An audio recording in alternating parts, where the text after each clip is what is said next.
I would have been 2, 4, 5, 6.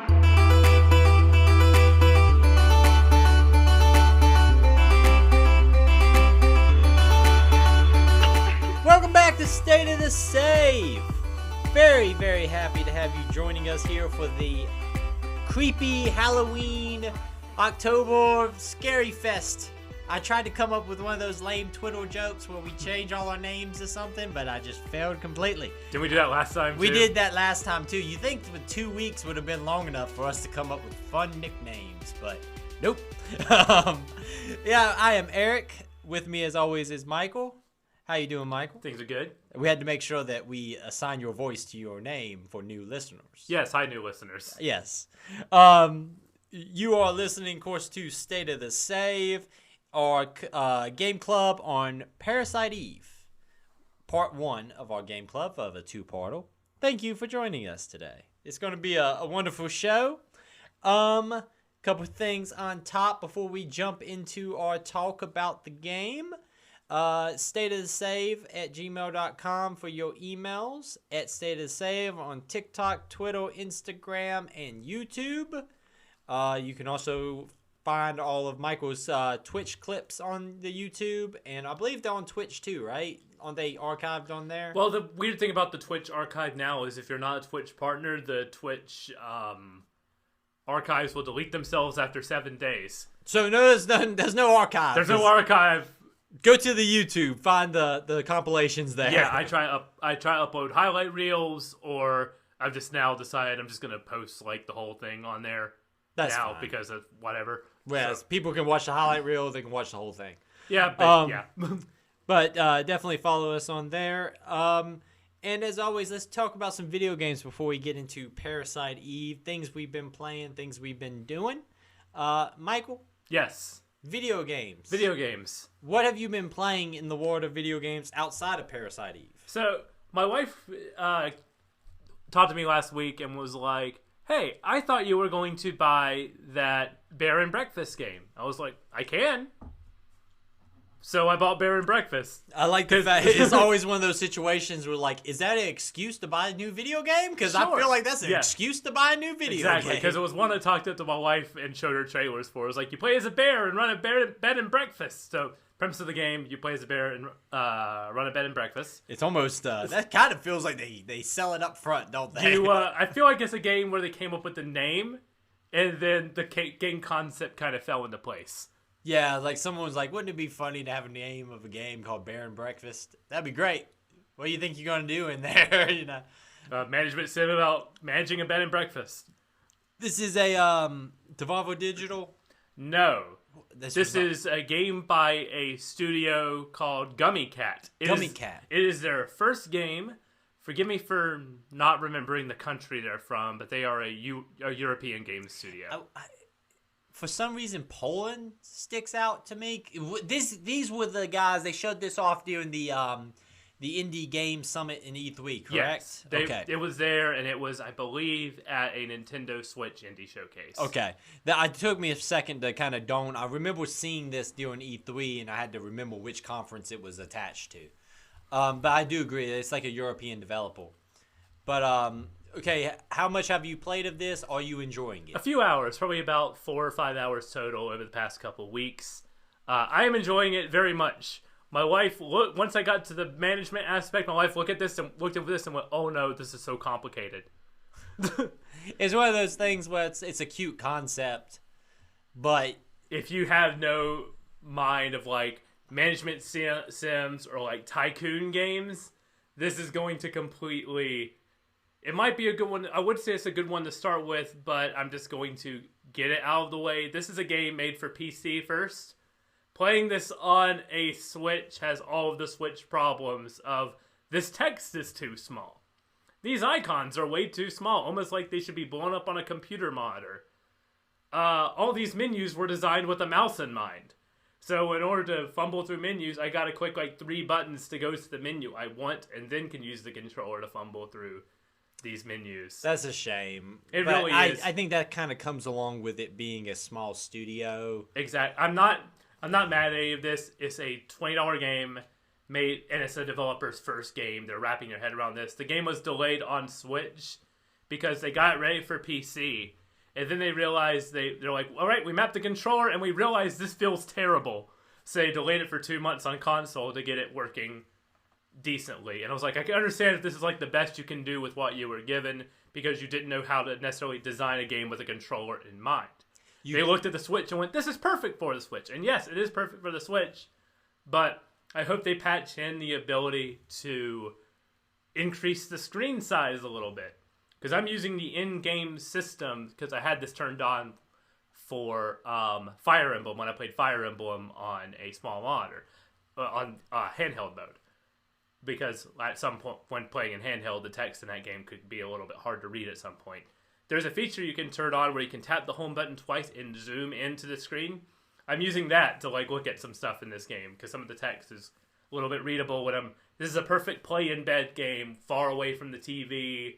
So I'll show whenever a cute thing does come up, I can show my wife, look at this, they're happy. Or, oh no, they're sad because a glitch happened and they're double booked in the same room and they're not happy about it. So I remember this game doing the indie showcase, and it looked really cool. I like the art style in it. It's definitely, it strikes that vibe of that kind of whimsical vibe is the way I describe it. Other than the normal management kind of sim stuff, is there any other kind of quirks to it? Like, I felt like there had to be some other stuff, because I feel like in the trailer they kind of like alluded to some like other kind of problems you might come up to or anything like that. There's an allusion in the trailer and at the beginning of this game about like a darker story going on. That's like, but there's not really, just at the very beginning, and I haven't seen any of that since. What's kind of going on is that there is humans have been gone from this area for a really long time, and now they're starting to come back. And of course, capitalism has followed them. So a little voice box thing appears. It was like, hey, you can monitor a bed and breakfast operated by us, and we'll take a portion of the licensing fees. And you, as a humble bear, just like, sure, why not? I want to make sure these humans are comfortable. So some could say that even if there isn't a darker tone coming, capitalism in itself just ends in darkness. So we might as well just let this ride out to the end, and then maybe the bear will learn a lesson about the. No, that was the thing I picked up on, because I remember the trailer leaving off on like a little bit of like, and maybe there was something else to play at here. It's going to be more than just your whimsical game. But maybe you just haven't got there yet. But yeah, it definitely it's very fun looking. It's you're right. It strikes me as a good on the go Switch game. It's a relaxing game. It kind of fills the void of something like a Stardew Valley would fill to people. I couldn't quite get into Stardew Valley, but I'm more getting into this because there's not as many stressful like layers to that. I don't feel like I'm running out of time whenever like the day switches from day to night. Because the only thing I gotta worry about is, all right, I gotta make sure once these people leave, that 2 more people can fill the bedrooms in their spot, so that I get the 5-star Yelp reviews, make sure they're happy. If they need a little bit more decorations, I can throw a rug in the room, so they're happy when they arrive. 4 stars, no rug. No, it seems like a really good whimsical game. I get your wife's point of view of like, oh, look how fun and cute this is. But boy, there's a lot of work that goes into getting the cuteness. So. But you're doing it right. You're just like, hey, I'll show you the cute stuff. Let me get there. So capitalism and bears. That's high quality review. I like it. Yes. Anything else you've been playing?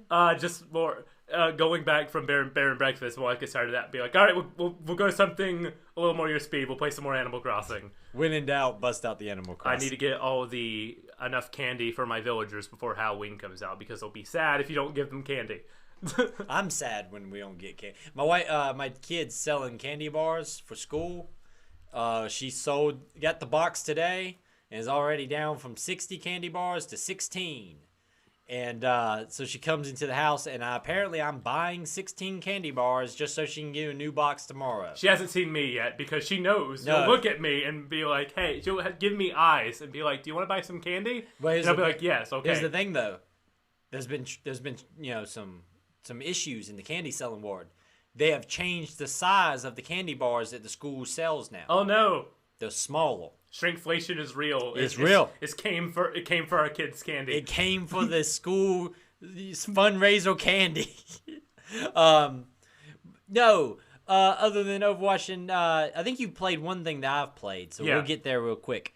Last week, I talked about not really being in tune with like the multiplayer games of the world and just really struggling to find a game that connects with me. And I thought about that after our conversation on the show last week. I was like, I miss having that go-to multiplayer game. So a couple of them hit the Xbox, and I was like, okay, maybe let's do some investment. I'll start off with the one I'm really, really enjoying. Then I'll start off with the one that I've got some issues with. Chivalry 2 hit the Game Pass. Chivalry 2 is a kind of a Battlefield-style multiplayer game, but set during medieval era, in which you know, instead of guns, you got swords and axes and pikes and this, that, and the other. Chivalry 2 is amazing. It is a high-quality video game. It's just enough skill level required to get me into it. You know, things like you twist at the hips to get your axe swing to be faster and cover more area so you can hit guys before they hit you. You know, it has, you know, a thrust, swing, downward thrust. You know, it has just enough like fighting game kind of rock, paper, scissors going for it. To, you know, get me into it and feel like I'm actually having to, you know, do some thinking. But then it's just full of shenanigans. So like, hey man, you want to pick up a fish and beat a guy over the head with a fish? Yes. You can do that.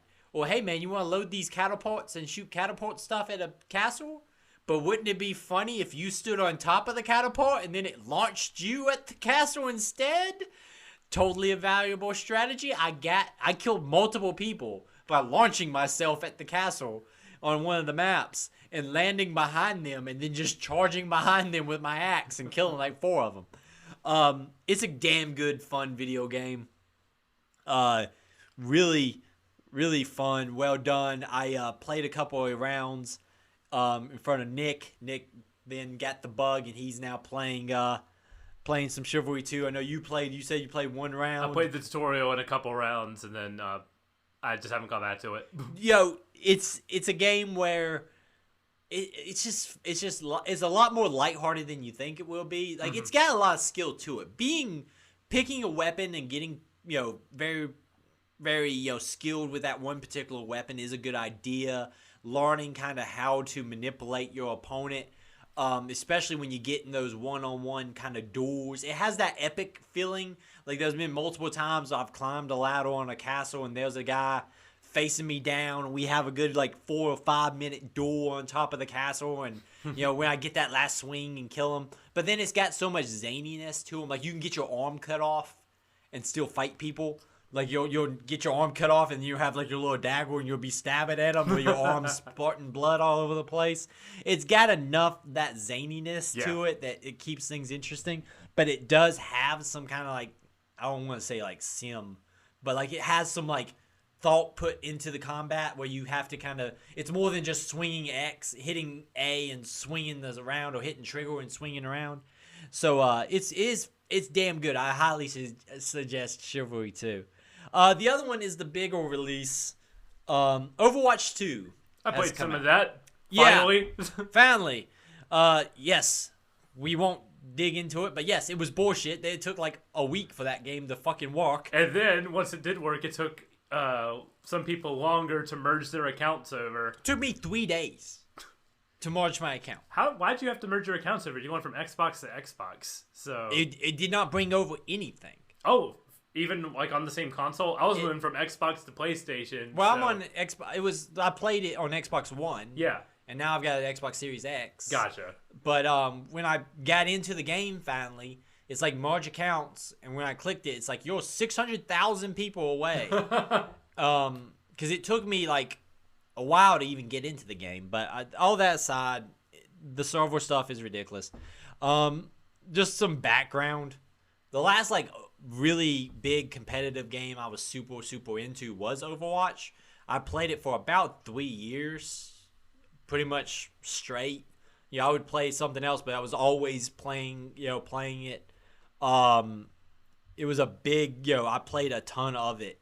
Going back to here, it was fun for a few games to get back into it, but this game, the things they have changed and the decisions they have made just really are mind-blowing to me. Is this the changes they made in Overwatch 1 or like starting with Overwatch 2 specifically? Starting here, particularly things like the switch to a 5v5. If you play the competitive mode where it's like role select. Now they have options to play a non-role select version of the competitive, but like the main one is like a role select. It breaks you down to 2 healers, 2 DPS, and 1 tank. Well, the kind of game-breaking meta of Overwatch was the 2 tanks, 2 DPS, and 2 healers kind of thing that they tried to enforce after there was a meta called GOATs that kind of ruined the game for a while. But the decision to go to 5v5 has made it's just the games doesn't flow well to me. I play primarily support just because that's I am not the Twitch shooter guy that I used to be, and playing support in games usually is a good way for me to still be competitive. Welcome to Team Healer. Yeah. I'm always the healer. But like it also, in this game in particular, a good healer wins games. Yeah. But with the decision to break it down to only having 1 tank, there's not an off tank that can kind of protect healers. So there was so many characters in the DPS category that its entire gig is killing the backline, that you as a healer have to be more selfish to keep yourself alive. And my experience with people I've been playing with is it's just the experience of going in, getting constantly dived in the backline and getting killed, and then the DPS and tank people bitching and moaning at you about not, giving them enough healing. And it's like there was not that off tank that can kind of help stop that. And that's kind of relation straight with the fact that 5v5 is kind of, to me, it doesn't feel as good as 6v6 does. Also, with this being a sequel, quote unquote, there's only like 3 characters that are new right now. Mm-hmm. One of them I like a lot. I like Jungle Queen. I had a feeling you would gravitate towards the Junker Queen. Nick was like, "There's a muscle mama." I was like, "Oh yes, we're a fan." But the other ones, there was a Battle Pass specific character that you just don't have access to. And then my last kind of complaint doesn't really affect me as much because I did merge accounts and I got access to all my heroes that I had played from Overwatch 1. But if you have not played Overwatch 1, you don't have access to a lot of different heroes. You do not. And in a game all about picks and counter picks, not being able to just pick somebody to counter the other team's compilation is a problem. That should not be a problem. You should not be able to know what you need and not be able to have it because you haven't either played the game enough or spent money. Is there a way you can like buy the Overwatch 1 Legacy pack and unlock all the heroes? I'm sure there is, but that's not a good solution. I mean, especially in a game that's. I mean, if the game's gone free to play, if it's like, hey, pay $10 and unlock all the Overwatch 1 heroes, I feel like that would be a. Those times, okay, because I played for a couple of days before my account's merged. Yeah. So like. In particular, there was a point in which we were having a hard time doing a payload objective because we didn't have a good way to push the line. Well, because I hadn't unlocked Brigitte yet, I could not pick her to help give somebody to help push the line. Mm. And so I just didn't have access to something that would help us because I had not, now in my case, not merged accounts, but if I was a new player, I just had not played the game enough to get or spent money. Yeah. That's kind of bullshit in this kind of game. That's fair. Yeah. It's one thing, skins, things like that don't matter at the end of the day. You can put all that behind a paywall because if you don't have a skin, you just don't have a skin. It doesn't affect the game itself. But not having characters to help you be competitive in a competitive game, Yeah. kind of feels weird. Mm-hmm. Especially that many of them. Because if you not played the game before, that's a lot of heroes you just don't have access to. It's weird. I don't know if I'm gonna stick with it or not. I've played a ton of games because some of it was me just trying to go back and see what Overwatch is now, having been a little while since I was really into it. There is access to like a lot of game modes in like the arcade, and there's a lot of options to change things up. I don't know if this was in 1, but there's a shared deathmatch mode now. Yeah, where you pick a hero and run around. And the deathmatch mode is kind of fun. They did like that stuff was starting to be adding to Overwatch 1. I really like the 3v3 elimination mode. Is a lot of fun. I think some of that just comes from I played the game at launch and played it for so long that Gotcha. stuff doesn't appeal to me. Like to me, That's Overwatch fair. is the competitive experience of not even like the quick play version. Like to me, I want to play competitive because that's how I got really into that for a long time. But it just doesn't feel good. I haven't played Overwatch 1 in years. I was much more casual. Like, this is the game I play for a month, and then I put it down for a year. Like, this is the game I play for a month, and then I'm down for a year. So I haven't not played it since Doomfist was the new hero. Oh shit, that's wild. Like I think Baptiste, I think is the name of the guy who's a healer. Yeah. He had just got released when I stopped playing. So to me, there's like 10 new heroes. Yeah. I'm like, sweet, this is new. This is a new thing. Yeah. So Doomfist, shit. Yeah. Brigitta's new to you. All sorts of people are new to you. yeah. I was really into it. I used to watch like the Styloso. He's a YouTuber who did like you could send your games into him and he would break them down, and like I was really big into the metas and all that stuff. Ash seems pretty cool. I can't name for crap, but Ash seems pretty cool. Ash. I actually really like playing as Ash. Like she has the dynamite abilities, so if you shoot the dynamite out of the air, you catch everybody on fire. So I'm just playing around with like the arcade game modes, but when I go to competitive, because as someone who plays support, we get an XP boost on that battle pass wheel because we play support. They're really desperate for some support people. Yeah, I mean, like if you look at the yeah. times are like 10 minutes for a game for DPS, 7 minutes for tank, 1 minute for support. Which is fun for me because I play exclusively Lucio. Oh, really? He is my main. He's good for this because you don't have a lot of protection on the back line. He's good for moving away really fast, hopping to somebody, healing them, and then moving to the next guy. Just kind of hover around all your guys, making sure they're healed. Just literally skating, running on walls. Myra is really good for that because she has the evade ability. Mm-hmm. And if you are constantly putting out the balls of health, like the kind of the meme is that Myra players basically just try to kill people and not actually heal. But if you keep that ball moving, you will keep your team up almost solo. You can solo almost keep people up. Lucio is very good, right? Like I think he can kind of get away from people. His attack's not like kind of a mid-tier weapon. It's not the worst. It can that pushback ability can kind of clear the way for you to like move around better. So yeah, Lucio's my guy. He's always been my guy. I will exclusively play Lucio. Yeah. Whenever I'm in a competitive scene. Otherwise, when I'm playing quick play, it's always just random heroes. Last of the Overwatch talk would be I'm a Brigitte player. I like Brigitte a lot. She's good. If you got a big ball of heroes, you're sticking together as a team, Brigitte can just get in there and swing away and keep most of the players up. And she has her rally to me ability is pretty good, armor everybody up. Myra's good. And then if I do play DPS, the Sombra right now is fucking just OP as hell. Because you can seen a lot of Sombras. Sombra, I'm surprised the nerf isn't coming for her because she can basically pop her teleporter in the back by a health pack, just go invisible for as long as she needs to, ambush a support, kill a support, teleport back, and repeat. And if you do that, like I played last night, I think I ended up with like 26 to 30 kills with her because I just kept going in the back line, killing the same Mercy. And, it kind of goes back to that whole not having an off tank. not being able to have like a Reinhardt and a Roadhog means there's not a tank that can kind of help protect them guys.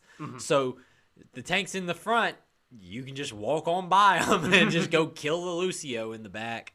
Yeah, I don't know how long I'm sticking with it. I feel like that game's just not in a good place for someone who got so deep into the first one. Coming into it, I'm just like, I don't know, man. I feel like the lessons I was hoping you guys would learn are not the lessons that you did. But we'll see. Those patches coming, everyone's already mad. As someone who was off of it for a long time and coming back to it, it feels like a good fresh start for me. So I'm like, yeah, this is fun. I don't know how long I'm gonna stick with it. I never stick with multiplayer games for very long.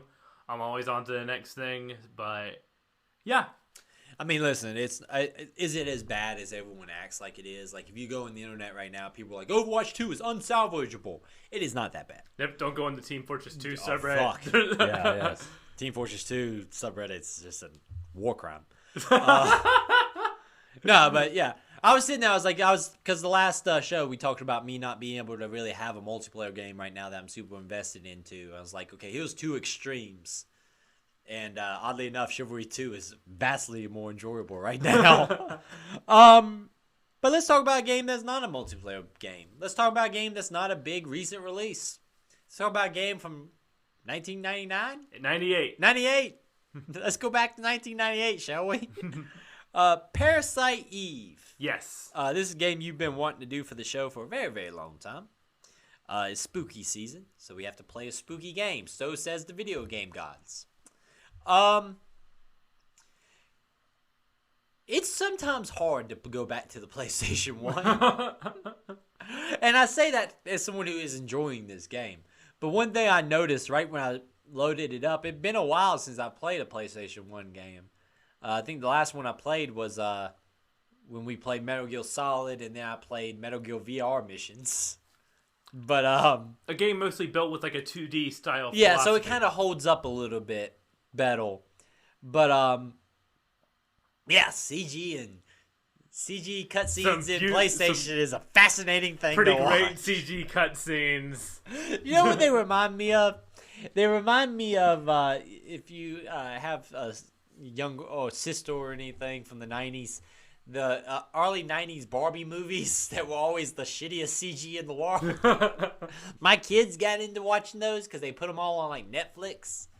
And it's like these old 1990s Barbie movies, like all like told like old, grim fairy tales, but the Barbie version. And it's like, God damn, the CG was bad. Like, it all looks like that. It all looks. But yeah, it can be a little bit rough. My first note here is a sad looking Statue of Liberty. Crying blood. Crying blood. I was like, okay, here we go. I put this intro goes hard is very 1990s. Yes. I like the theme here. I'm gonna talk on all of the music because I think the soundtrack for this game is really freaking good. Yeah, the like walking around like in like the exploring soundtrack has a good little bop to it. Yeah, it's got some good music in there. I like it when it's got music. I don't like the large periods of time in which it's just silence. It's just kind of. I think I know what they're trying to do, but it doesn't work as well as I had hoped. But yeah, the music in here is pretty solid. Mm-hmm. You're right. It has a good opening premise. I like the whole concept of, we meet our hero. What did you name our hero? Aya Brea is her name. I don't change names for RPGs. I don't either. Not for if I play as a character, I just keep the name the way it is. So like in Mass Effect, I don't change, like, I don't want to make Shepard look different or anything like that. Shepard is a character. I am not Shepard. But if it's a game like an Elder Scrolls or Fallout, then I'll put my name in. But, yeah. It's a good cold open, the whole concept that she's out going to the opera with some dude on a date. Christmas Eve, 1997. We get, like, the panning shots of New York City at Christmas time. So right away, it sets us at a specific time and a specific place. Yeah. It does a good job of setting a tone. Very different from a lot of, like, RPGs at the time, too, which are more like fantasy things. There's been RPGs in like the modern day around this time, but it feels like a unique setting for one. Sorry, big yawn. I need a yawn button. Yeah, no, you're right. It's not something that you see a lot in RPGs even today. It's set in modern day. At the time it was modern day. Now it's over 20 years ago. Now it's a period piece. Yeah, it's a period piece. God damn it. We're old. Make me feel bad, why don't you? So first thing I also write down is this dude sucks. I hope he dies. He sucks so bad. He just fucking such a loser. He doesn't hold the door for her. He doesn't- moves way ahead of her, not even walking with his date, to stand by the door and doesn't open it. He's just like, oh, we're late for the first act. This dude sucks. He just and Does also, he get a name? I don't remember a name for this. Yeah, his name is Man. The game doesn't even act like he's gonna hang around. The game's like, Man. Man says we're late for the first act. And he doesn't die, but It's implied. No, it's not, because he gets... No, wait, no. Yeah, okay. I think he just pieces out and runs away. Yeah, but I don't think know we if he see him made it. again. I don't know if he made it to the door. I don't care enough. Yeah. Really a solid opening kind of set piece of you going to the opera. You're there on this date and you're seeing this performance by this Eva or Eve. Sorry. Yeah, Eve has taken control of an actress named Melissa. Yes. And as she goes to perform her big opera solo, at this point of the play, a prince is sacrificing himself for a lover who is being killed for being a witch. Surprise! She has, like, supernatural powers. And everyone catches on fucking fire. It's a great opening. Just everyone freaking out. The guy falling from the balcony and Aya, like, taking a dive over the pew is... it's Rocky animation, but I think it still looks pretty good. The visual of the burning guy crashing into the floor. Like, a lot of this is undercut just because it's 1997, 1998 graphics. But, like, the whole concept is kind of cool. It's a good horror concept that as this play is going on and this woman's singing and is hitting its, big crescendo, the crowd's bursting into flames and the place is lighting on fire. Like, if you did this today, you could make this scene look fucking badass. But it's 1998, so they're doing the best they can. I like the overhead shot of the people running as we see the superimposed image of her, like, still singing and everything. It's unsettling. Like, some really... Yeah. And what's cool is this was, like, the first, like, M-rated game to really... Well, first-rated M-rated Squaresoft game to really have these high-budget CGs in an M rating. Yeah. So you get to see, like, people melting and people catching on fire. We'll talk about the scene of the people turning to goo. That was freaking awesome still. I'm a sucker for in games when cops are, like, just walking around doing shit and then all of a sudden have their guns with them. So she's wearing, like, an evening gown, but yet she's packing. Like, it's so... I love this whole scene, though, because everyone's catching on fire. She's dodging dudes falling from the balconies. And then, bam. Draws down on the lady, like, freeze, classic cop move. But before that, she shoulder checks her date out of the way. She's like, fuck this dude. This guy's not even got a name. Who has one of the only, like, voiceover clips in this entire game of the, as he gets shoulder checked. They should have just done a Wilhelm scream. So Aya, immediately a badass, makes her way in the pantheon of, like, badass ladies of the PS1 from Lara Croft, Jill Valentine, Claire Redfield, Regina from Dino Crisis. Aya sits among them. That's a good point. Yeah. I didn't think about that. But the PlayStation 1 era, there was a lot of, like, badass ladies. Well, and I know, like, we talk about needing more, like, female characters and stuff in video games. But, I know they all kind of had, like, the badass kind of character type. But say what you want, but there was a lot of badass ladies in video games in PlayStation 1 era. Like I said, Lara Croft, Jill Valentine, Resident Evil has a ton of them. And it works very much for, like, horror games especially, because that was a trope of the drama. The final girl. Who are you going to play as at these games? Of course you're going to play as the one to survive in the end. You're the gonna whole Halloween franchise is... Jamie Lee Curtis' entire career is based around that.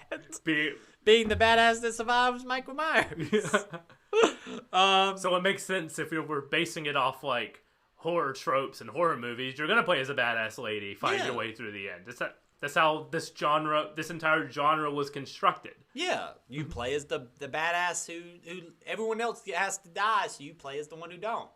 Yep. Yeah, survival horror does have a lot of good female heroes in it, if you think about it. Mm-hmm. Yeah. You learn something new every day. Yeah.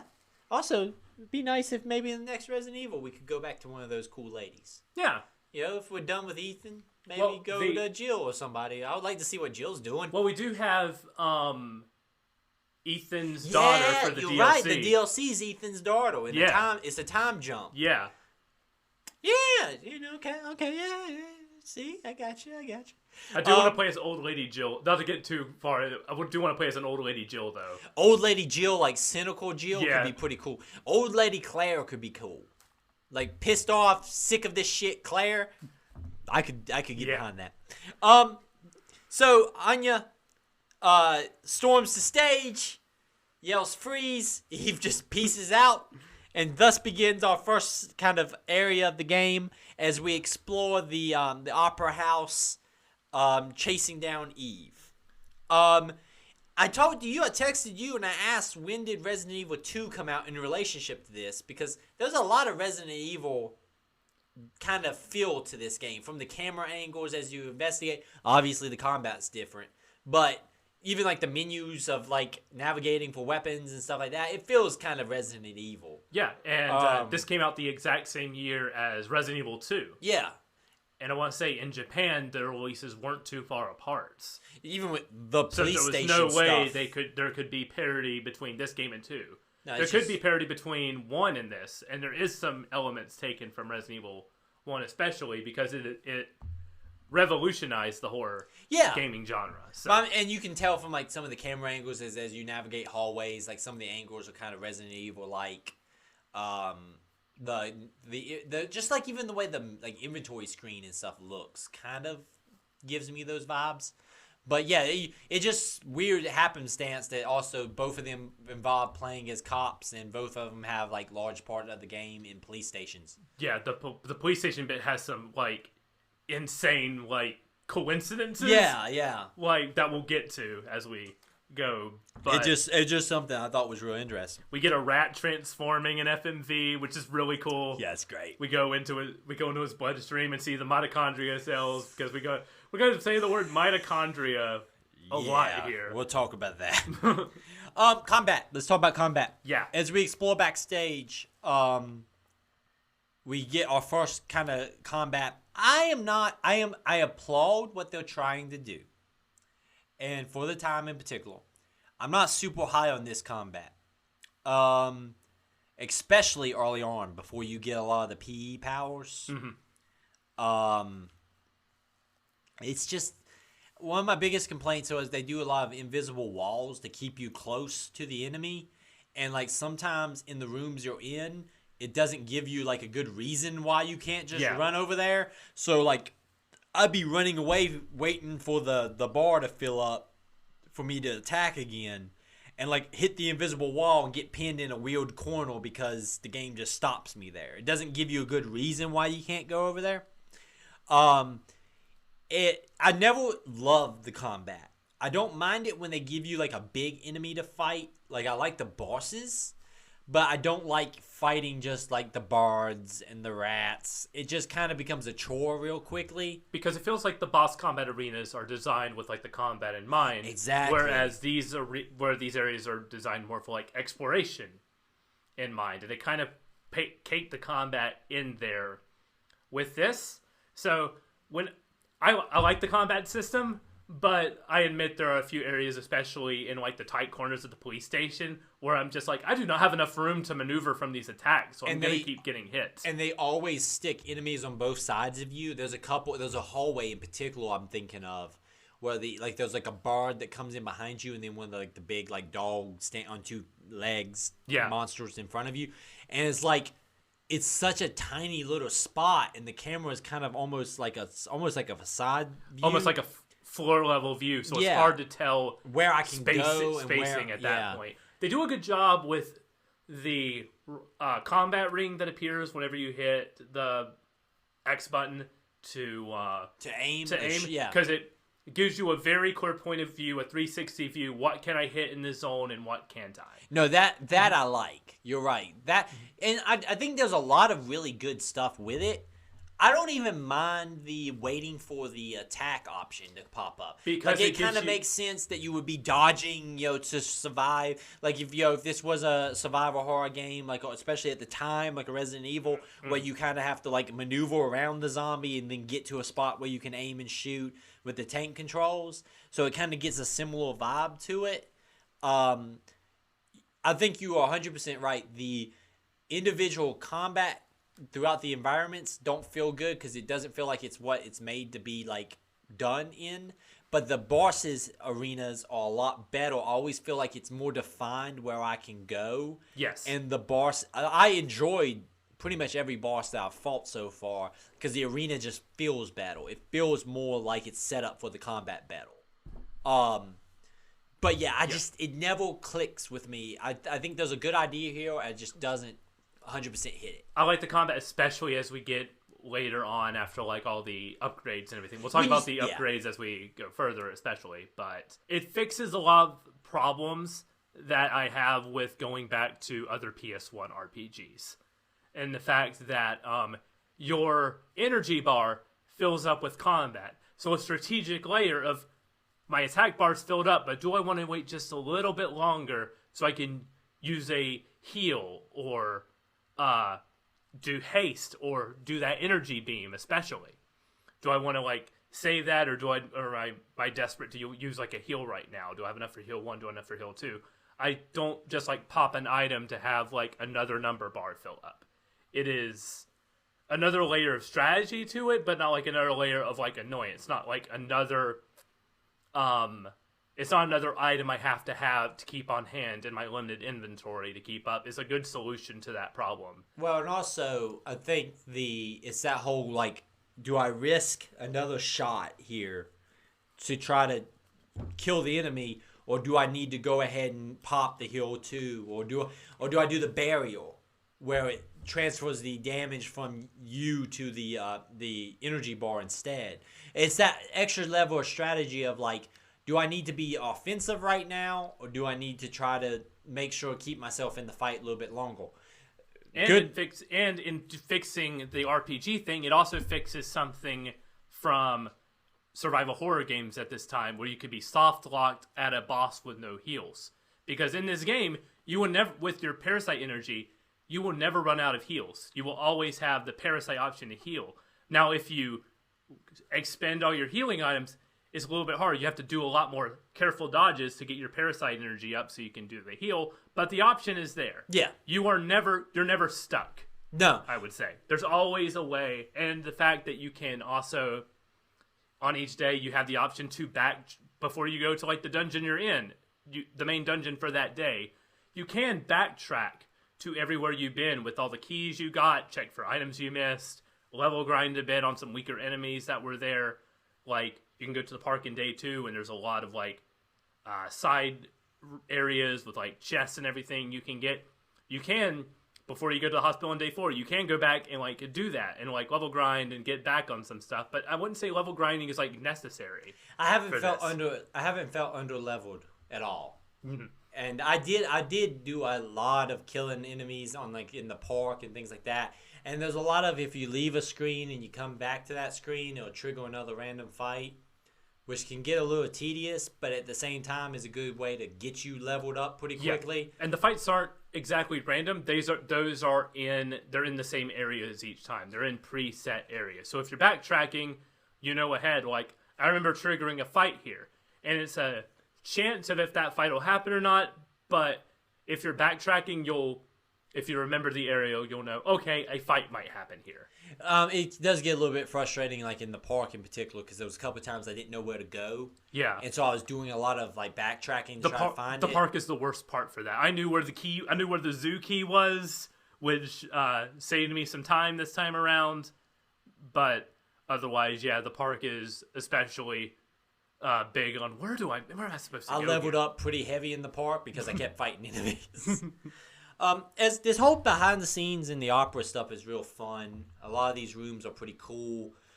We meet a clown who runs out into the hallway and gets himself killed. Immediately dies.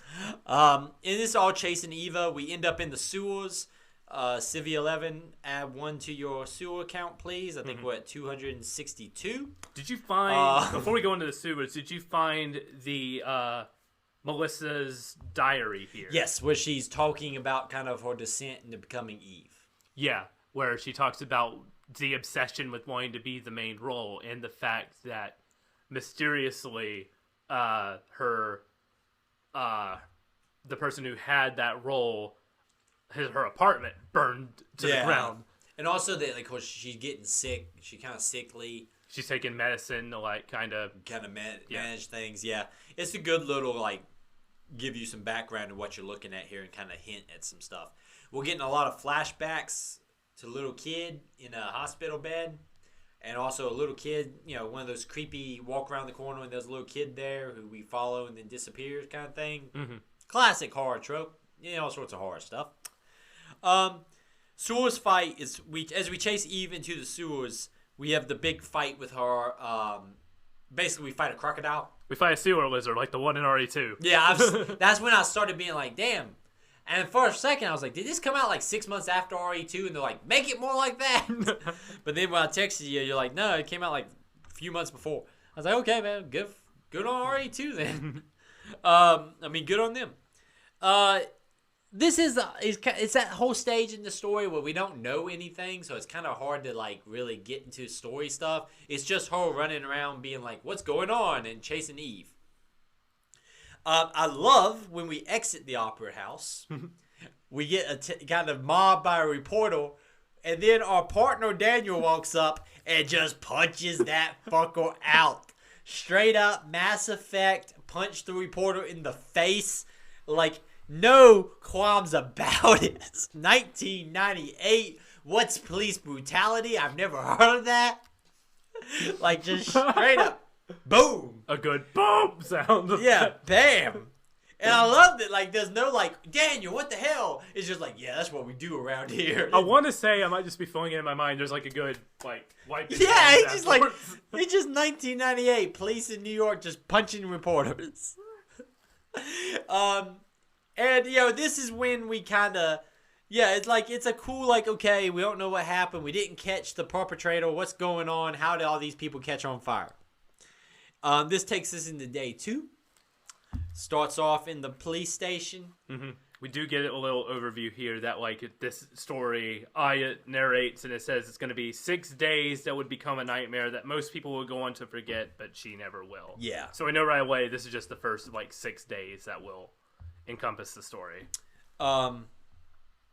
Wish I would have picked that up when I almost played through the whole damn thing. We end up at the police station. Kind of meet the cast of characters there. We got the classic police tropes. Got the sarcastic guy in the bullpen. Got Daniel, our Hardy partner. We got the tough but fair captain. Police captain. Yeah, it's a very much looking out for like his team. Yeah, we got a very it's a classic kind of setup. My favorite thing is we get a badge to go get our weapon. Get a better gun, and we go down there, and that whole dynamic in the between Wayne and Torres. It's just one guy loves guns a lot, like YouTube gun obsessed kind of guy, and the other guy's like, guns are not for toys. What are you doing? And it's just them fighting each other. I like their dynamic in the back and forth. Like you hand the permit to Torres, and he's like, yeah, you're kind of going after a psychic entity. It makes sense that you would need some high caliber gear here. And then Wayne's like, hey, if you ever got any tools, I can teach you how to have some real fun with your guns. You have some real fun. He's that guy in high school that, like, when he hit 18, bought a shotgun that day, and, like, you found him in his... Maybe because we live in the South, I knew some of these people that, like, shaving that shit down into a sawed-off the day he turned 18. Like, I knew multiple people when they turned 18. Like, the first thing they did is have a sawed-off 12 gauge. It's like, motherfucker, like, you've been 18 for 12 hours. I can see why they put Torres in charge of the weapons locker. He's a lot more... He even gets a tragic backstory at one point. Like, there's some weird, like, necessity to make these people more deeper than you really need them to be. Like Daniel, who's like a bad dad who, you know, won't go with his son to the concert. He won custody of his kid and is not with him on Christmas. Yeah, Daniel. I mean, he has extenuating circumstances. Gotta deal with this psychic entity. There's a psychic lady made of mitochondria. I get why that takes precedent, but at the same time... Also, why is this child roaming the streets of 1998 New York by himself? This is before New York became, like, safe New York. This is still, like, Times Square, just porno theaters and freaking, you know, bars. Like, this is tough New York. This is Daredevil New York, man. But then we get told by the captain that we're going to have this press conference. And Anya, don't say anything. All right? I got this, is what he tells us. What does she proceed to do? She speaks up. Speaks up and blows the whole fucking thing. I mean, the minute Baker says, it was a terrorist attack, no supernatural entities here, which I love the calmer option. Just like, the theater was bombed by terrorists. It's 1998. Yeah, That's not something we're super worried about yet. There was some weirdness where it's like, there's terrorists. And it's like, oh, that's 1998, back when, like, terrorists were just a mild inconvenience. Aya speaks up, and then, yeah, everything goes off the wall. Yeah, shit just falls apart. We get told that there's a Japanese scientist who wants to meet us. This is where I noticed it while saving, but I wrote the note here. Baker goes to pick up the phone, the receiver. He just brings his hand up. There's nothing there. Yeah. Because the phone is like painted background information. It's not actually a 3D model. So the receiver is still on the phone when he picks up. It's a lot of, like, think of it like it is improv. I love it. Your mind has to kind of let things go. You gotta be like, clearly, yeah, he's got a phone. He's got a phone. You can read too much into it because it is definitely of the time. It's yeah. It's of the time. Yeah, exactly. It's still fun to look back and laugh and go, oh man, we've come a long way since then. Yeah. Since early 1998 3D. Watch a cut scene from Horizon or God of War Ragnarok, you know, trailer and something like that, and then put it beside this and be like, man, it's been we've come a ways. I was showing my wife and she's like, this looks like shit. And I was like, yeah. I said, but I understand that at the time, I was like, this is the future, dude. This is mind-blowing. Seen this shit? Like, you can see their legs move. I love that this Japanese scientist claims he has information. We feel no need to run that down. Instead, we just go visit a doctor at a museum instead. Yeah, doesn't Daniel say, like, there's a doctor in the newspaper who said something about mitochondria a while back? All of a sudden, Daniel knows a lot about that. I was like, I don't feel like Daniel should know this much about mitochondria. The doctor at the museum is a dick and also just there for explanation about things. Yeah, we need some exposition here. Dr. Klamoth is his name. There is some darker implications with him later, but he's there because at this point, when Aya sees him, she recognizes him as like a doctor from a flashback because she keeps having flashbacks of 2 hospital beds and a kid that's alternating between the 2 beds. This is when I'm gonna do the big elaborate jerk off motion, because every time we get into pseudoscience bullshit, big elaborate jerk off motion, because he's like, oh, there's a parasite in us all and it's evolving at a different rate than we are. If you replace mitochondria with nanomachines, this would be a Metal Gear cutscene.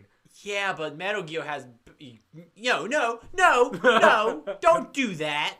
No, because this speech in Metal Gear is delivered by a shirtless Liquid on top of a burning mech. I mean, going like, brother, let's talk about nanomachines. Here it's just like a scientist dude in the National History Museum or something.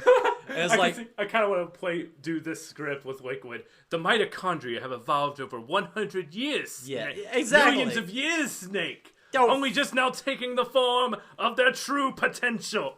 Yeah, don't. I kinda want- No, there's a reason why when Liquid and Snake have their big, long, 45-minute conversation, I'm like, oh shit, nanomachines. But here I'm just like, who gives a fuck about your parasites? I might do this mitochondria speech as Liquid Snake as a bonus show. Out of boredom, if I'm sitting around this weekend, just do it. That might be the TikTok. We'll just do. You want me to get shirtless on top of like a burning car or something and do this speech? If you would like to see me shirtless on top of a car doing the Parasite Eves, actually, you know what? I think we should just do the Metal Gear speech. Just do the Liquid Snake speech. Okay, brother! Oh shit, that's funny. So the mitochondria have their own genetic code, making them a separate organism inside of us, like a parasite, but without it, we cannot live. They mutate faster and thus evolve faster. The subject herself, Eve, named herself because she is like the mitochondrial Eve, is basically the gist of this explanation.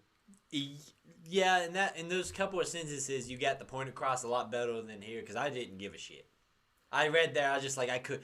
Every time they started, I just sit there like, whatever, man. The eyes glaze over. They glaze over. Okay. It's like, I understand what you're saying, but it just bores the hell out of me. What I do care about is Daniel once again getting pissed off at people and thinking he's going to punch somebody. I was like, Daniel going to just deck a scientist. It'd be so much better if every time we have one of these things, Daniel just punches somebody.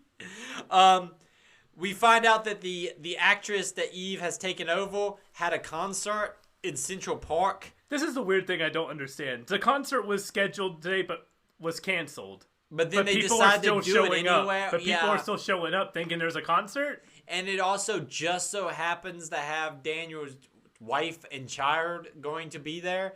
There's a lot of conveniences here that you kind of just need to brush aside. It comes out of nowhere, too. It just kind of is like, we need an excuse for you to go to Central Park, so here it is.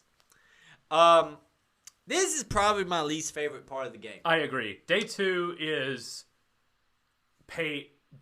pacing is the weakest part of this game, but I think the other parts of this game make up for it. Once you get past day 2, I think it becomes like it gets vastly better. Yeah. Day 2 is definitely the weakest part. It has the weakest dungeon and all of the slow setup and everything. If it was the police station, Central Park, and then getting the mitochondrial explanation from Mida at the end, rather than having two mitochondria explanations that are sandwiching this dungeon, the pacing would have been a whole lot better. It's just like one too many things here. Well, and also I think the dungeon in Central Park is a little bit labyrinth-like. Yeah. Where I had a hard time always knowing exactly where I needed to be. A map would go a long way. Map would be nice. That's why I suggested if you need a map, I wouldn't blame you if you looked one up, because I knew where the zoo key was. Yeah. You need to get accustomed to checking every corner. Yeah. Especially coming up. I like the whole section where I like the idea of going through Central Park. I like finding the key to get us into the spot in the aviary area. It's a cool concept. Central Park is a very iconic New York place. And I even like it once you get to the boss fight where you fight giant worms. But it just is very labyrinth-like, and it's kind of a lot of backtracking and Yeah, there's not much here until you get to the amphitheater, and then Eve comes out to do her show, and then turns the entire audience into goo. And like everyone's like, "Oh no, Daniel and Daniel's kid and Daniel's wife were there," and because no one else can go in except Anya. Because she's like magically not affected by Eve for some reason we don't know yet. Yeah, because there's a point where every time they meet up, Eve's like, "You're not ready yet." We'll find out more of their connection throughout the game and at the beginning of day 4 especially? Day 4, yeah. Day 4 starts to give you answers. Yeah. Which is a little bit past the halfway point at that point. Makes sense. Yeah. Some of it's mystery, so that's why we're kind of blowing through some of these conversations, because it's just a lot of Eve being vague and mysterious, and Anya being like, I don't know what's happening. The CG of like zooming in on the guy's eye as the goo is like, as it turns to like the goo. If you did this today, it would be pretty horrific. Here it's just kind of funny. It's cool fun. It's like, ha, that's awesome. Also, it does that classic like PlayStation 1 thing of like you're in Central Park. There was no one there. And then when you get to the amphitheater, there was like hundreds of people there. And then they all die, and then there's no one there. Yeah, I was like, well, shit. This is very convenient because like you can't load all these people on the screen. Only the people with plot armor, like Daniel's son, like escape. Yeah, who just leaves because he thinks things are getting a little creepy, so that lady just lets him bail, and he just bails. Like, why? Why are all these things happening?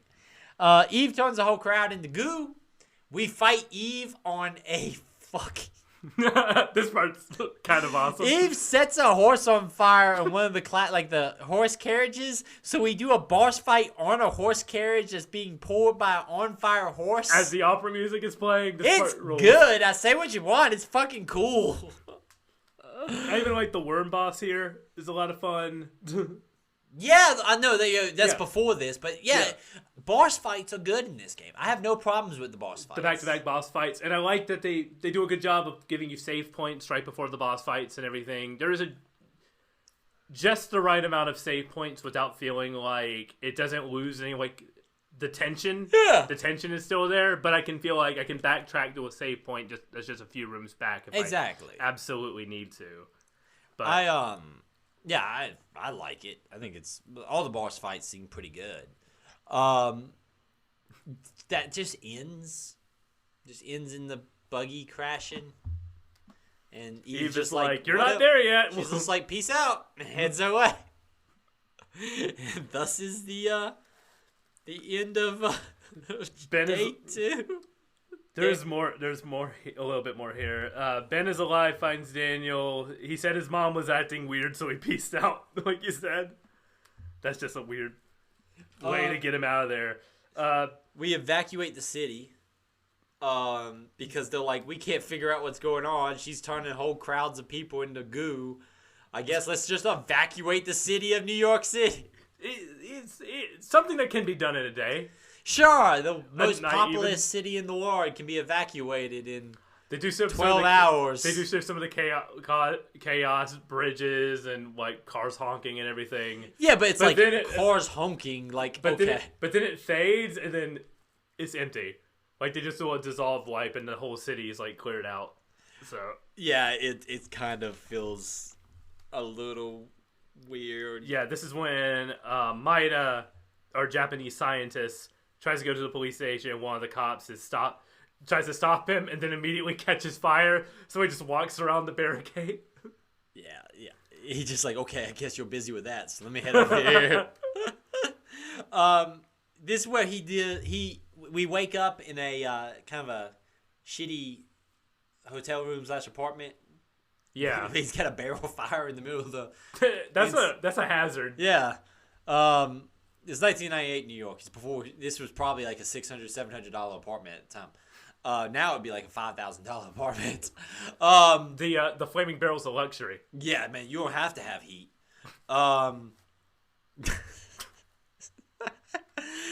Housing prices here are just as crap. Yeah, this is when we get another big info dump where like something similar to this happened in Japan. He gives a book summary. He gives a summary of the book, which if you didn't have a chance to listen to the bonus show that was last week, you can listen to Michael kind of give you a lowdown there. Yeah, it's another information dump. Is as it is.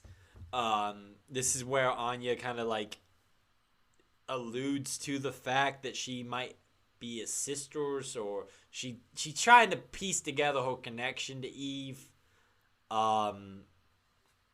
It's still kind of vague, so it's not something we have like 100% connection with, but we're trying to figure out why Anya has a resistance to Eve's psychic powers. Ias forces them out, saying like she's worried that Eve is trying to turn her, and she doesn't know if once her like manifestation has completed, if she'll just turn into a monster and then go psycho and kill everybody. She doesn't know, so she wants to try to keep her distance from that. But yeah, she does reference that she presumably knows, she has her flashback to the like hospital and everything that we're going to be at later in this game. Thus starts day 3 because Anya makes everybody go like leave, so our buddy just has to sleep outside. It's like, this is my home. in Christmas Day or the day after Christmas in New York City, as there is a mitochondrial invasion happening in New York City.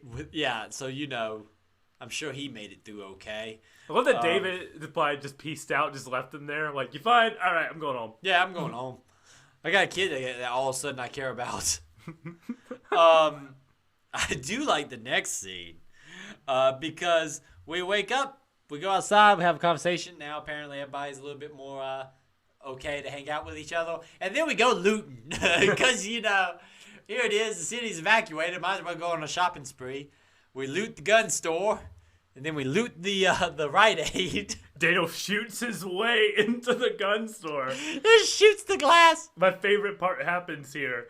My favorite lines happen here, where he shoots his way in and Mida says, "Are you really a cop?" And then Aya says, "We don't have scientific proof if that's what you're asking." Really good exchange here. 1998. What's search warrants, right to seizure? What's all these things in 1998? Extenuating circumstances, one might say. It was all cute in 1998 when cops were doing shady stuff. Got in 2022. Yeah, I mean, he just shoots it, breaks into the gun store, breaks into the Rite Aid. Just to get stuff. No real, good reason. So we head back to the museum so our buddy can use the lab there. Well, this is there's a lot of explanation scenes back to back here, and I think that kind of kills the pacing a little bit. We take some blood samples. We learn about the parasite. We learn why Anya has kind of the anti-parasite. Her cells don't... her cells reject it while everybody else gets taken over by it. Yeah, we took a look at Eve's mitochondria. It's like standard evil cells with spikes on it and everything. Look like starfish almost. Yeah, kind of. Then we go to Aya's cells where you see Eve's mitochondria trying to manipulate it, and then Aya's mitochondria kind of Kamehamehas and runs it away. Yeah, exactly. Defending it. Eyes glaze over as we do more and more talking about cells and yada yada. Yeah, you go to the doctor's office, and the doctor's office, and he's not there, so you just run the experiments, and he comes back and he's like, "What are you doing here?" He's like, "What the hell? You can't just walk in here." And Daniel said, "Why didn't you pay attention to the evacuation as they are here?" What do you mean? Once again. We got a right to enter here. We've been looting all day. It's a long day.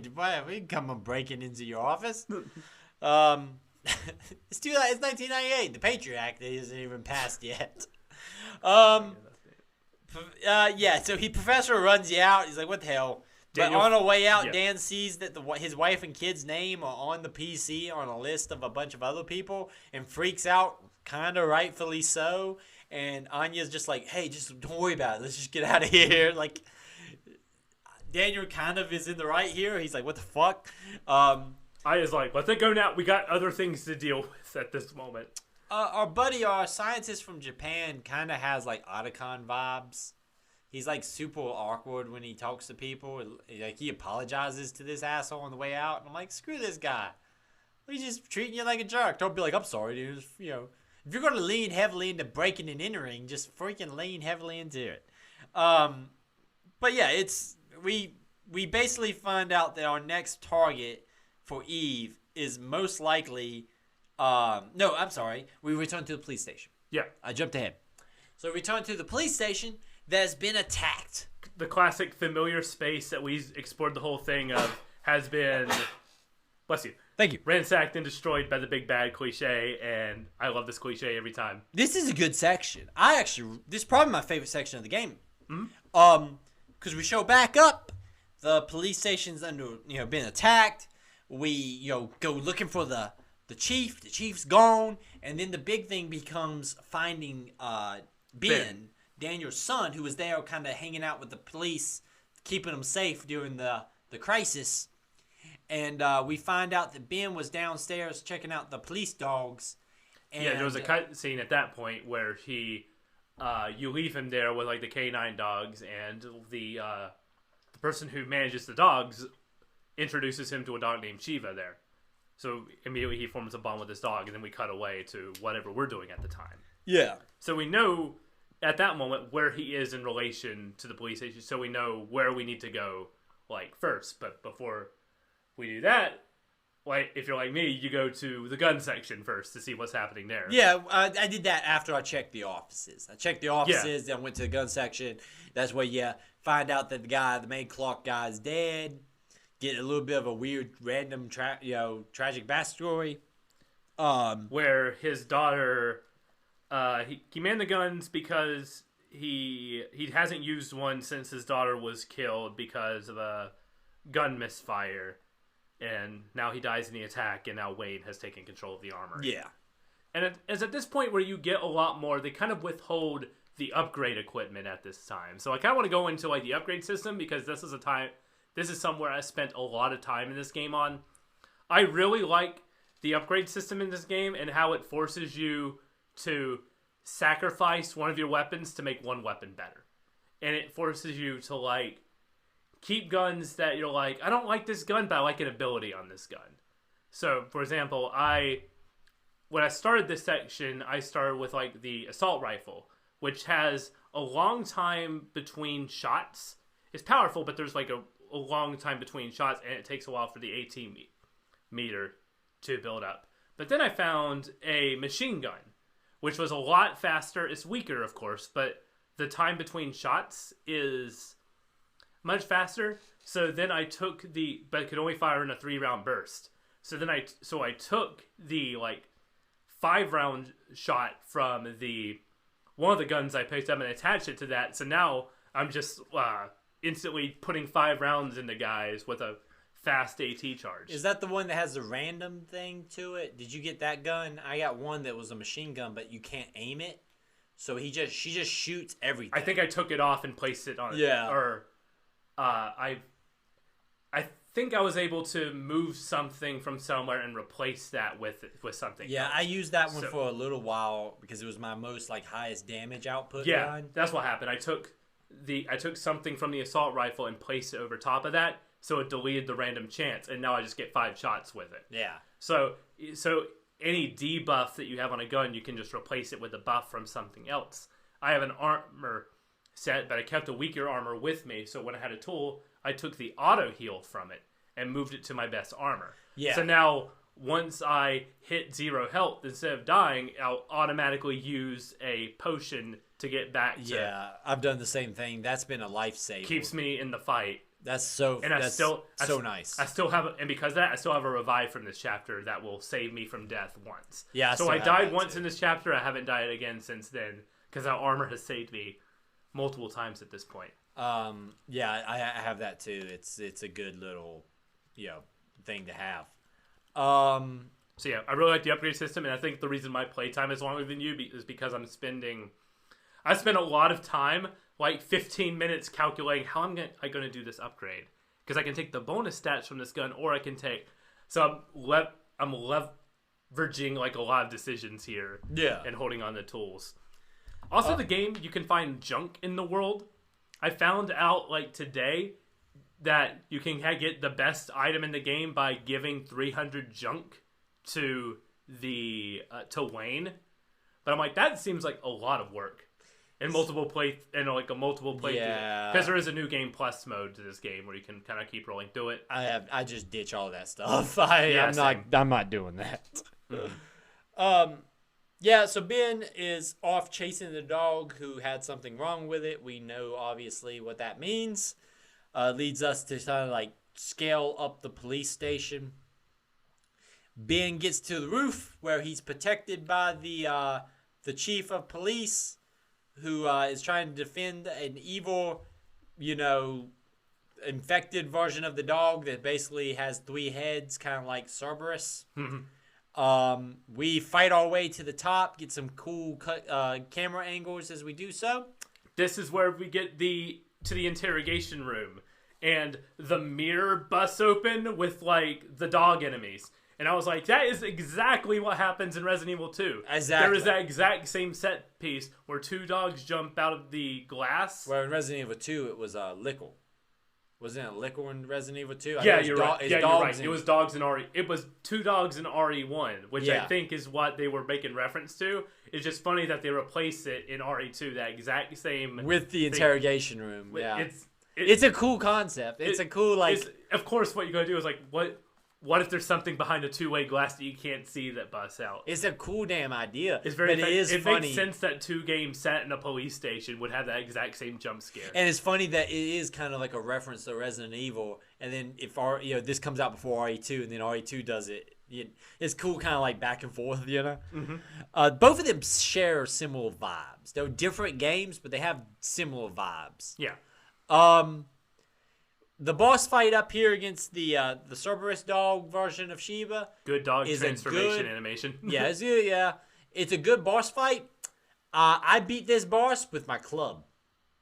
Yeah, that's what I beat the worms with. I beat the worms with the club because I ran out of ammo in that boss. I ran out with the dog, and I beat the shit out of that dog with that club. I just used the club because, man, your attack AP like comes up like fast with the club. So the club is actually not that bad of a weapon because you can smack, run away, run right back, smack, run away, run right back, smack, and you can get some damage done with that club. I will tell you something that I learned on day 3 that saved me a bunch of ammunition. I found out before I discarded a weapon, which instead of discarding weapons, in this section I went back to Wayne and gave him the guns again. You can take all of the bullets out of those guns and move it to your ammo crate. So every gun I discarded, every gun I wasn't using, or every gun I have on hand that I'm not using at the moment, I take all the bullets out and put it in my crate. Spoiler for when you get the grenade launcher that uses 2 times the ammunition. Good idea. Good idea to have that done. Yep. We stopped the dog. The chief's hurt, but he's still alive. We saved Ben. Daniel shows up, completely useless up to this point. Don't know where he was. Ran all over this daggone police station. Didn't see you, Daniel. Now you show up. What the heck? This is when... this is when another weird leap in logic happens. Because on day 4, Daniel's in charge now. He's head of the police team because, the chief's been hurt. Most the people who would take that line of succession have died or are completely injured. So congratulations. Yeah, Daniel. We went all the way down to Daniel. We meet our buddy up in the lab where he's hanging out, doing science stuff. And this is when we realize that clearly Eve's next move would be to go somewhere where they have a sperm bank. And there's a whole conversation with Daniel, master of knowing stuff that we always need to know. Daniel's like, "There's a sperm bank at the blah blah blah hospital." As someone who read the book, this makes a lot of sense. Yeah. It is just kind of out of nowhere. It is out of nowhere that he makes that piece together. It was like, how well done. It makes sense if you went in the events of the book, where you're like, if he read Parasite Eve, he'd be like, that's where she would go.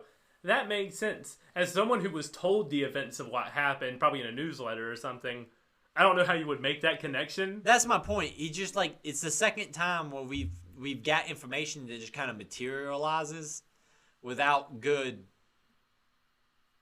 logic why he would make that connection, Yeah. Like the Central Park thing being the same thing where it's like, oh, she's clearly doing the concert anyway, so let's go there. It's that kind of thing where it's like, okay, how do we come to this point? But long story short, we do, which leads us to go to the hospital, which is another solid section. Daniel stays behind here to try to find dirt on Dr. Clamp because Aya might go to the hospital because he's trying to figure out, naturally, why was my son and ex-wife's name on the that random doctor's computer. Well, also, when we leave that office, we get a little bit of like a line from the doctor as he leaves. He's like, "It's too late now. There's nothing I can do." So obviously, he's shady about something, you know. Yep. Get to the hospital. Good video game hospital. Walk in, instantly go into the elevator, instantly get trapped in the basement by Eve.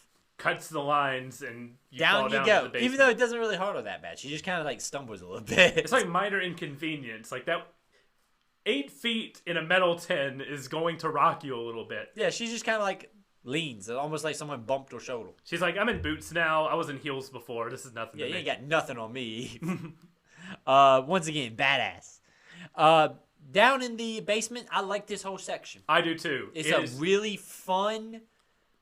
It flows well. I like the camera angle work. The combat areas are a little bit more open. The enemies are a little bit interesting. This is when I got the grenade launcher, so I just wrecking fools with that grenade launcher. I'm going back and forth between the. I'm sure you found the grenade launcher with the tranquilizer. Yeah, I ain't using no tranquilizer ammo. I mean, it's automatically on your gun as a effect. So it is when you're using it, you do have a chance of putting enemies to sleep. But the tranquilizer ammo doesn't hurt your overall damage output of that gun. I don't know if I'm doing that because I'm just shooting people. I don't think I got that. Maybe I took that off and put something. I don't know. You're like, I don't need this. If I did, I was like, who cares about putting animals to sleep? We're wrecking monsters here, man. Did you do the? I bet you put like the 5 times from something. I was like, wow, Yeah, we want 5 shots. No, from I this just thing want on to blow up. Yeah, I just want to blow stuff up with that thing, man. I ain't here to mess around. All right. This ain't no kill run. Yeah, there's no kill run. We're killing monsters. There's like big jellyfish guys down here. I will say what it does is it puts them to sleep and makes them stand still, and so they don't attack you. So you can just It helps a little bit. I might have it just not noticed because I'm too busy shooting people with a grenade launcher. Maybe. But you do have one of the psychic abilities too, to like slow down enemies, which helps out a lot. Which is good with like the bards and stuff. Be like, don't attack me. I'm gonna deal with you later. Yeah. You only need like 5 ammo to take down. But I have a dude over here that can knock down my armor, which is a problem. Yeah, he's a little bit more dangerous. But yeah, Or poison me. Guys can poison our pain. I really like this section because at this point I have my weapons upgraded to where I like them. As we said, the environment here is a lot more open. This feels like a good classic RPG dungeon where we have to restore the power. So we got to find fuses by going to the different rooms, searching the rooms. We're getting new weapons, armor, and equipment, which flows very nicely. I like this section a lot. This is probably my favorite like dungeon in this game, and we're only halfway like through it at this point. Yeah, it's very good. I like it a lot. And it's just all about getting the elevator back up and running. When we get the elevator back up and running, we go back upstairs. The door that was in the main lobby is now open to us. So we go in there, save some nurses. And after saving a bunch of nurses, we find the hospital beds that we keep having our visions of.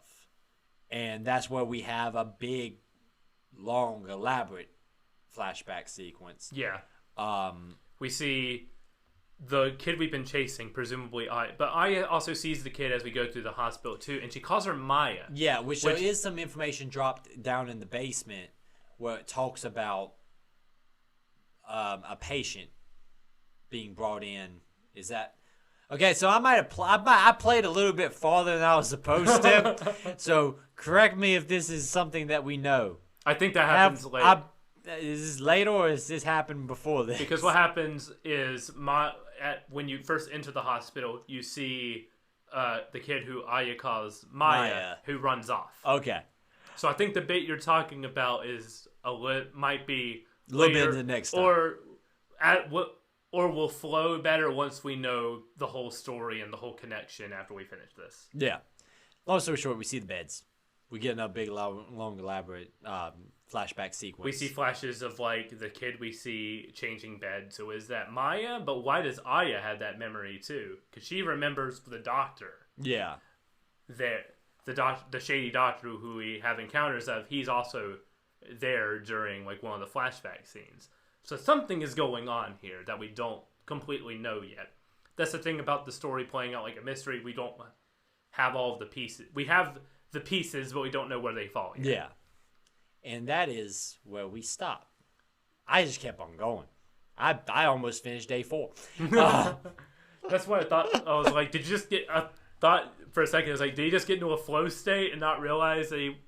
No, sometimes I just don't pay attention to things. I'm just like, we're going to keep on going. It was like, wait a minute, I think I just passed it. Yeah, I think when I texted you, I was like, damn, how long is this section? You're like, dude, where are you? You said... You just texted me fighter jets. I was like, go back. What? Where are you? What? No. But yeah, so that's where we end.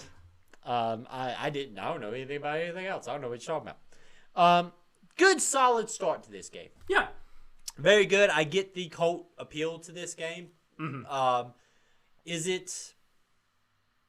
it something that I think is the combat something that I enjoy all the time? No. I enjoy the boss fights. I don't enjoy the random encounters. I get what they were trying to do, and it makes a lot of sense, and I applaud them for trying to do a horror-based RPG. You can tell it's the same director as like a Chrono Trigger, which also forgoes random encounters for enemies that you see in the world and take place on the map you're in. Yeah. That would be nice if the enemies were in the ward instead of you just like walking up in it. Yeah, if you saw them so you could like prepare before the coin flip of because if you're going to an area for the first time, you don't know necessarily. You can kind of infer, like in Gears of War, when you see the chest high walls, you're like, there's probably going to be a combat sequence here. If you see a big open room, I bet a weird mitochondria rat's going to pop out and start shooting fire at me. You enter a room and Doom is like, boy, that's a lot of health items over there. I guess we're fighting a cyber demon today. No, but a good start. Enjoying it for sure. We will be finishing the game for the next section, part 2. So definitely join us next time to see our thoughts on the full completed experience of Parasite Eve, and obviously we'll announce our next game. As always, thank you for joining us. stateofthesave@gmail.com, at stateofthesave on Twitter, TikTok, Instagram, and YouTube. And you can make sure to send those emails and follow us and all that fun stuff. Got all sorts of cool stuff over there to check out. And as always, stay safe out there.